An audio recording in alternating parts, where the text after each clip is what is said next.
कुरान पाक की सूरह ताहा में हज़रत मूसा अलैहिस्सलाम के ज़माने का एक वाक़या मज़कूर है, जब उनकी कौम ने उनकी गैर मौजूदगी में सोने का बछड़ा बनाकर पूजना शुरू कर दिया। इस बछड़े को बनाने वाला और कौम को गुमराह करने वाला शख्स सामरी था। सामरी इस्लामी तारीख़ के सबसे पुरअसरार किरदारों में से एक है।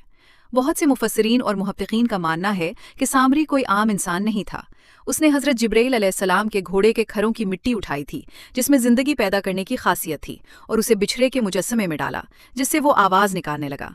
जब हज़रत मूसा अलैहिस्सलाम वापस आए और उन्होंने सामरी को सज़ा दी तो उसे कत्ल नहीं किया, बल्कि उसे ये सज़ा मिली कि वो पूरी ज़िंदगी किसी इंसान को हाथ नहीं लगा सकेगा, यानी लामसास, और उसे तन्हा भटकना पड़ेगा।